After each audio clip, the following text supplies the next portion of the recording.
Selamat sore para netizen dimanapun kita berada, salam inspirasi bagi kita semua. Ya, posisi dari Gibran Rakabuming Raka hari ini ya sudah mulai banyak yang dibicarakan sebagai wakil presiden. Ada yang kemudian mengatakan mengajukan pemakzulan, ada yang mengatakan pencopotan, ada yang mengatakan begitu kan dan mengusulkan bahwa jabatan wakil presiden harus dicopot ya.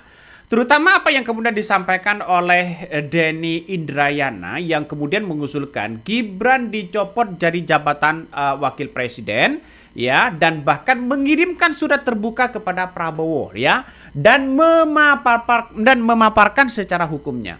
Artinya apa? Artinya kalau Presiden Prabowo Subianto tetap mempertahankan posisi dari seorang Gibran Rakabuming Raka, malah justru ya banyak yang mempertanyakan begitu ya. Kenapa? Karena kita lihat saja lihat saja bahwa Jokowi sekarang ini ya coba lagi keliling begitu kan ya. Itu kan bisa saja ada manuver-manuver politik yang ada begitu. Bisa saja itu terjadi begitu. Nah, apa yang kemudian disampaikan Denny Indrayana ini menjadi bahan pembahasan yang sangat perlu dipertimbangkan oleh Presiden Prabowo Subianto begitu kan ya. Nggak tahu lagi kalau Prabowo ya ingin menggandeng Gibran Rakabuming Raka lagi agar apa? Agar tidak capek-capek untuk memenangkan kontestasi itu. Jangan heran, bisa saja wakil Presiden Gibran Rakabuming Raka diambil lagi oleh Prabowo, bisa saja ada lawan-lawan politik yang begitu dahsyat. Di antaranya Partai Demokrat, ada AHY. Ada juga Anies Baswedan begitu kan ya. Bisa saja begitu kan ya. Soalnya presidensial threshold ambang batas sekarang kan sudah dihapus, bisa saja untuk menjadi posisi Gibran menyaingi dari Prabowo begitu kan. Bisa saja itu terjadi. Karena semuanya ini tergantung pada rakyat begitu kan ya. Coba kita tonton apa yang kemudian disampaikan oleh Denny Indrayana. Seperti ini cara pemecatan Gibran. Bapak, saya akan mencoba rutin memberi masukan, terutama mengenai dua masalah besar, konstitusi dan korupsi. Hari ini kita membahas konstitusi, lebih tepatnya bagaimana mekanisme konstitusional untuk memberhentikan seorang wakil presiden. Mengapa saya membahas masalah ini? Pada Senin 20 Juli 2026 muncul satu peristiwa yang sudah ramai diperbincangkan halayak. Dalam sidang kabinet paripurna di Istana Negara, Wakil Presiden Gibran Rakabuming Raka duduk di bagian bawah sejajar dan bersebelahan dengan para menteri koordinator. Ia tidak duduk sejajar dengan Bapak. Sependek ingatan saya, peristiwa semacam ini sangat langka dalam sejarah Republik. Baru pertama kali terjadi. Karena itu menarik dan penting secara ketatanegaraan. Saya tidak tahu apakah Bapak menyadari posisi duduk tersebut. Apakah itu atas arahan Bapak? Apakah itu keputusan protokoler istana? Atau ada arahan dari pihak lain? Namun apapun alasannya, posisi duduk wakil presiden mempunyai makna dan konsekuensi ketatanegaraan yang serius. Posisi wakil presiden yang tidak sejajar dengan presiden bukan sekedar persoalan teknis rapat. Kalau pihak istana menjelaskan bahwa itu hanya masalah teknis, maka teknis yang demikian harus dikoreksi. Sebab protokoler bagi presiden dan wakil presiden bukan sekedar urusan kursi, ini urusan konstitusi. Presiden adalah R1, wakil presiden adalah RI2. Keduanya memang memiliki kedudukan yang berbeda, tetapi berada dalam satu lembaga kepresidenan, dipilih dalam satu pasangan. Nah, itulah yang kemudian disampaikan oleh Denny Indrayana begitu kan ya. Sebenarnya menarik begitu dalam pembahasan-pembahasan ini ya. Kita tahu bahwa sekarang ini begitu kan banyak yang kemudian tidak hanya Denny Indrayana yang kemudian ingin memakzulkan Gibran, banyak begitu kan ya, banyak sekali begitu. Nah, apa yang kemudian disampaikan oleh Denny Indrayana ini begitu melalui surat tersebut itu merupakan kabarnya begitu kan, kabarnya bagaimana cara ya memecat Gibran ya, yang disebutnya memunculkan beragam tanggapan dari masyarakat ya bahwa Denny ini merasa perlu menjelaskan dasar pemikiran sekaligus mekanisme konstitusional yang menurutnya ya ditempuh apabila wacana tersebut itu bergulir. Menurut Denny Indrayana bahwa persoalan tersebut tidak semata-mata berkaitan dengan jabatan wakil presiden, melainkan menyangkut proses pencalonan Gibran pada pemilihan presiden tahun 2024 yang sejak awal dinilai ya bermasalah. Dia menilai juga ya bahwa demokrasi Indonesia mengalami kemunduran yang sangat-sangat luar biasa akibat praktek politik uang dan berbagai bentuk kecurangan dalam proses pemilu. Nah, Denny ini kembali menyinggung soal putusan Mahkamah Konstitusi nomor 90 yang membuka jalan bagi Gibran untuk maju sebagai calon wakil presiden. Menurutnya, bahwa putusan tersebut menjadi salah satu peristiwa yang merusak dalam sejarah ketatanegaraan Indonesia. Nah, itulah yang kemudian disampaikan oleh Denny Indrayana. Mengapa Gibran itu harus dimazulkan? Itulah salah satunya begitu kan, yang kemudian menjadi tolak ukur secara konstitusional. Nah, kita tahu bahwa kan tidak semudah itu memecat Gibran, karena kita tahu di sekeliling Prabowo kan banyak orang-orang Gibran juga, orang-orang Prabowo begitu kan ya. Tapi Prabowo harus mempertimbangkan itu. Coba kita lanjutkan. Karena itu dalam acara resmi ketatanegaraan, termasuk sidang kabinet paripurna, presiden dan wakil presiden seharusnya ditempatkan duduk sejajar. Tidak harus selalu persis bersebelahan, tetapi harus sejajar. Dalam sidang di MPR misalnya, presiden dan wakil presiden mungkin tidak duduk persis berdampingan, namun posisinya tetap sejajar. Mengapa? Karena kesejajaran mengandung makna konstitusional. Posisi presiden tidak boleh dibuat lebih tinggi secara simbolis, bahkan sekedar lebih maju dapat menimbulkan tafsir yang keliru. Menempatkan wakil presiden Gibran di bawah presiden Prabowo, menurut pandangan saya, merupakan kekeliruan protokoler kepresidenan dan penyimpangan dari konvensi ketatanegaraan. Apalagi jika wakil presiden justru ditempatkan sejajar dengan para Menko, kesalahan konstitusionalnya menjadi berlapis-lapis. Mungkin ada yang mengatakan, itu hanya soal kursi, jangan dibesar-besarkan. Keliru. Bernegara mempunyai aturan main, bernegara mempunyai hukum, bernegara mempunyai konstitusi. Seorang presiden mengucapkan sumpah untuk menjalankan undang-undang dasar dan seluruh peraturan perundang-undangan dengan seluruh-seluruhnya.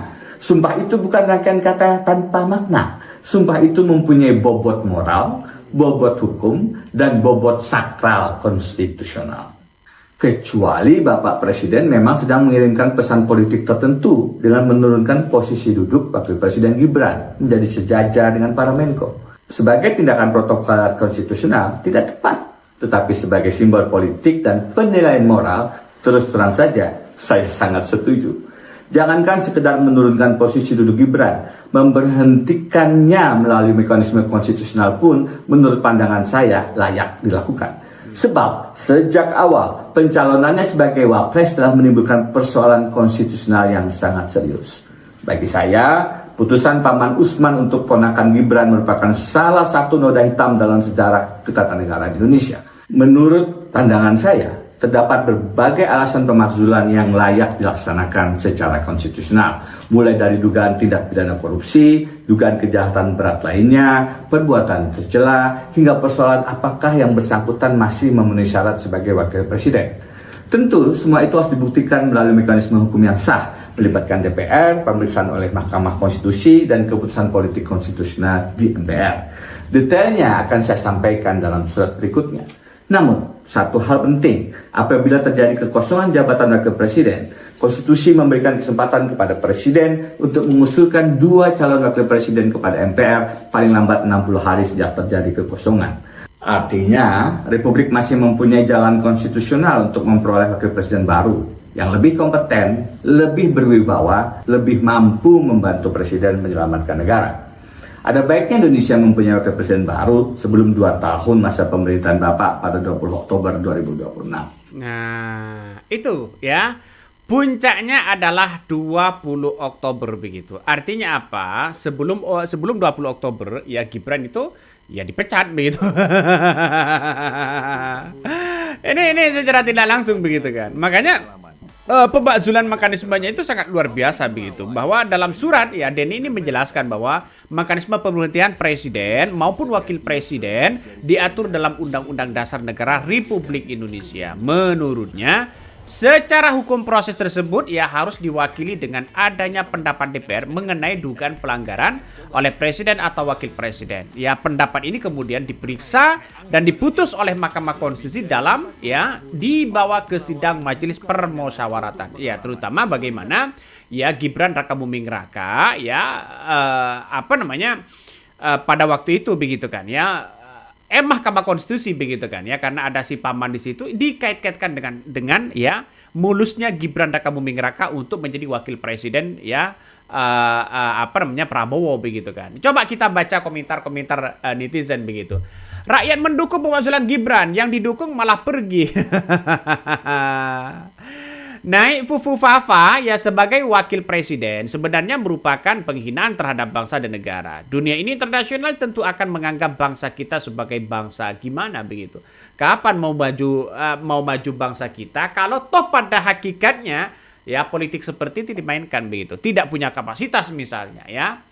Ada pengamat yang menyebutkan Jokowi ya menjadi ancaman ya. Ya coba kita lihat saja ancamannya bagaimana. Karena kita lihat saja bahwa partai PSI dan Jokowi lagi membangun konsolidasi besar di berbagai daerah. Mungkin inilah menjadi ancaman bagi seorang Prabowo begitu kan ya. Tapi kita lihat saja bahwa Jokowi bisa saja ya akan bermanuver sana sini begitu untuk menunjukkan kepastian bahwa Gibran Rakabuming Raka akan menjadi wakil presiden Prabowo begitu. Tapi dalam sejarah bangsa kita dan negara kita, kalau sudah menjadi wakil Prabowo atau wakil presiden, ya biasanya mengambil posisi orang lain begitu kan ya. Ya nggak tahu lagi ini nanti dukungannya bagaimana begitu. Saya yakin kalau di istana ya loyalitasnya tinggi terhadap Prabowo Subianto untuk soal dukung-mendukung, bisa saja begitu Gibran ini ya tidak masuk begitu kan ya. Mau didorong untuk partai apa begitu ya, partai PSI ya, saya kira lihat saja begitu. Kalau toh pada akhirnya bergandengan dengan Anies yang rugi berat ya. Kalau tidak terpilih Anies Baswedan misalnya, partai PSI akan melambung tinggi begitu. Ini kan menjadi acuan juga begitu. Saya rasa ya kalau kita kait-kaitkan di situ maka saya kira agak jauh begitu. Jangan mau lah begitu. Ini banyak sekali komentar-komentar netizen bos ya yang sudah mengatakan bahwa ya dicopot aja begitu. Coba emang negara ini ya negara ini punya Anda beserta gerombolan Anda sendiri. Enak dong kata komentar dari netizen ya. Emangnya dari sekian juta memilih Prabowo Gibran harus tunduk pada kamu? Ini salah satu komentar dari netizen. Ada yang berkomentar, ada pro dan kontra begitu. Wajar dalam dunia ya media sosial dan sebagainya. Tapi perlu dipertanyakan begitu kan? Perlu dipertanyakan.